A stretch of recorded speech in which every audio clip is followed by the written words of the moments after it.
Welcome to Lights On Podcast. My name is Mitra. I help people who are ready to end their suffering realize that there is a good chance that they're living in survival mode, no matter what they know and what they own. I also help them to transform their lives from being a survivalist to becoming an attentionist, a new word and a new way of being in the world. So let us take a mindful listen together. This episode is about saying no. One of the topics that I hear over and over again, no matter where I am, maybe in a workplace, doing training or executive coaching or working with individuals, I keep saying and seeing that there is a problem with saying no. And if you look at the deeper reason of why we don't say no comfortably, well, maybe correct that. We actually do say no, but at the end of the road when we've just had enough. But one of the reasons is because when you live in a fearful state and when you live in survival mode, as I call it, then it becomes very difficult to say no because there is a fear of being rejected or rejecting someone. There is a fear of disappointing people and or being disappointed. There are a lot of memories of hearing no, which maybe we associated with not being liked or not being good enough. And also we fear that we may lose people if we say no to them. And let me correct that and say that when I need to say no, and need is a strong word I'm using, I need to say no, but I don't, and I push myself and I push myself and I push myself, especially if this is an ongoing relationship. What happens is I eventually become resentful of people that I want to say no to or I need to say no to, but I don't. And somebody will pay for that. If it is me, I probably internally will have a lot of turmoil.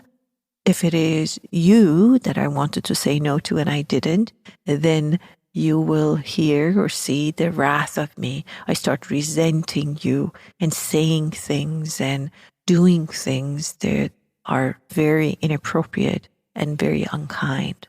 So I want to take your attention to the really deeper reason that the reason we don't say no, beside all the superficial reasons that we usually say, oh, I don't want to disappoint people. I want to be nice. I don't think I want to break their heart. And all those reasons that are really at the surface, maybe that's the reason. But the deeper reason is that I'm just afraid that fill in the blank. I'm just afraid because I live in survival mode.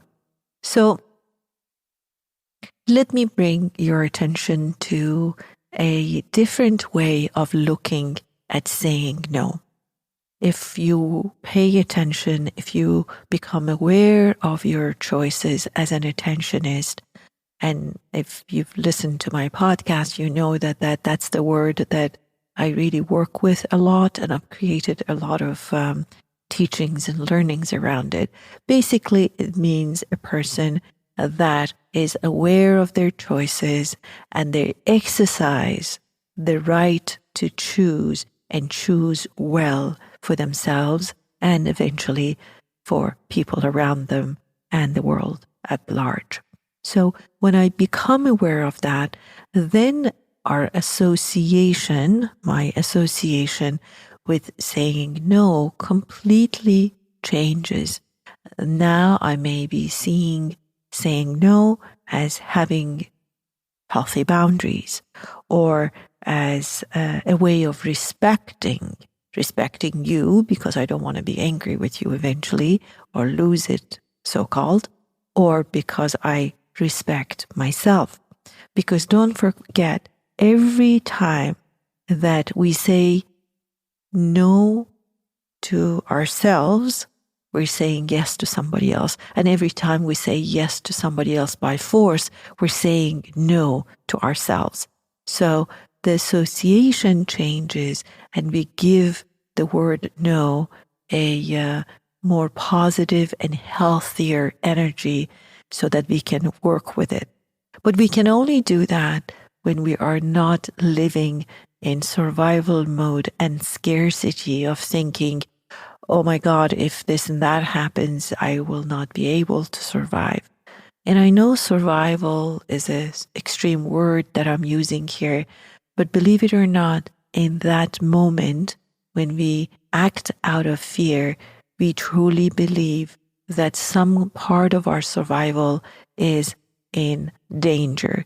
It could be just social survival. It could be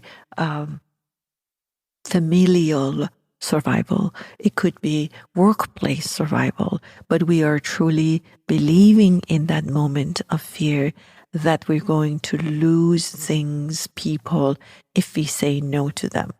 And it may be true according to our memory or things that we have witnessed. And the reason for that is that normally, because our association with saying no has been negative, we have seen or said no when we have not been able to access our kind self, our kind energy. So it may be true because when I say that, normally somebody says, but that's not true. When I said that last time, this and that happened. And my question to them is, how did you say no? And they said, no, I was polite. And I say, okay. And were you kind? And that's a different question than politeness. So what I'm trying to say is we need to really consider saying and hearing no as part of our healthy everyday living.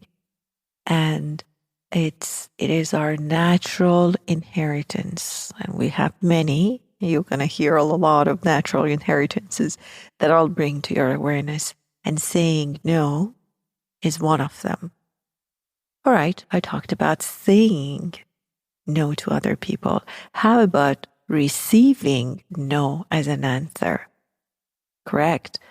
That's exactly where we receive it. We receive it sometimes as rejection and as a negative kind of energy from people. Whereas it could be that, true, I always say it's quite possible that people are either not able or not wanting to say yes to me. And that's quite understandable. If you come right to the other side and put yourself in their position, you'll see that quite often that you want to say no to someone. And it has nothing to do, okay, most of the time, it has nothing to do with their credibility as a human being or their value as a human being. Sometimes I simply don't have capacity to be with people. And it doesn't matter who they are, I just can't. Or sometimes I really can't do what they're asking me to do. It's got nothing to do with what I think of them. It has something to do with what I can afford at that time. And again, sometimes it is because I have chosen not to be with these people and not to say yes to them. And we need to have allowance. Very interesting word I'm using. We need to have allowance for that in our life.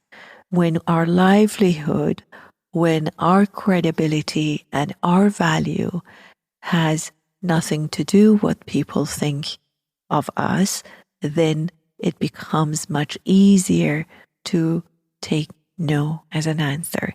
And also seeing no the same way I was really considering no when it was me giving it as something healthy, boundaryful, we really allow that for other people too. So it becomes a completely a common and healthy way of living our lives, receiving and giving no as an answer. It is quite acceptable. It is the way life is. And I hope that you somehow consider including no in your everyday life and see if that changes the way you show up in life with yourself. All right, let me take a deep breath with you and say that if I was a listener, I would say, okay, that sounds good, but how do I say no? And you may have heard me repeat this 3-step kind of formula that I have created for offering no to people that I have to say no to. The first step is clarity, because sometimes we want to say no, but we're not really sure. And our no is a little n and little o.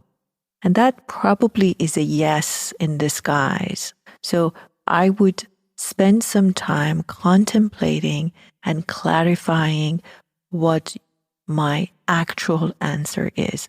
And sometimes it's a capital N and a little o. So it's in the middle. It may go this way, it may go that way. And sometimes it is capital N, capital O, underlined and bold. So that is the no that I'm referring to, that I know that my answer is a true, complete no. That's the clarity that I'm looking for. So that's step number 1. That works. That really is a work that is on your side. It's got nothing to do with them. You haven't even started communicating with them. It is a work that you need to do at your end. Step number 2 is communicating your no to whoever you need to communicate it to. And because you're seeing and you're changing your relationship with no, and because you're seeing it as something healthy, as something respectful, as something that is part of everyday life, then it becomes easier to offer, and I'm using this word very particularly, to offer your answer in a kind and firm way. So kind and firm. Usually we're either firm and unkind, or not so firm and kind. But I'm mixing the too healthy side of saying no, which is firm and kind, and offering the answer to the person that is asking us for something. And the third step is consistency. Consistency means, especially in the beginning, when you're not used to saying it or the person is not used to receiving a no from you, it will be a lot of back and forth, perhaps, however they offer it to you. It will be complaining, it will be insisting, it will be repeating, however it is. They may go at it different ways, wanting to receive a yes that they're used to receiving from you. Or maybe it's the way you're offering your answer. Whatever it is, there is a need for consistency. And by that, I don't mean losing it again. I mean, no matter how many times and no matter how they come back and ask you, your answer needs to stay firm and exactly the same answer as you offered them in the first place. So clarity, communication, and consistency.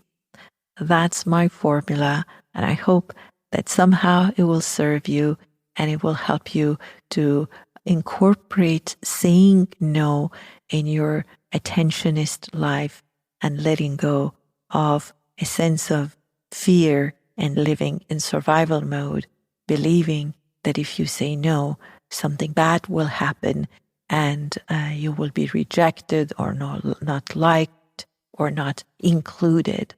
And I have a very vivid experience, both personally and professionally, that when we incorporate saying no and when we say it kindly and firmly and consistently, we develop a kind of a relationship that may not have been there. There's a sense of respect for our no and a celebration of our yes. So I hope that this episode serves you. And until the next time, please pay attention to your attention.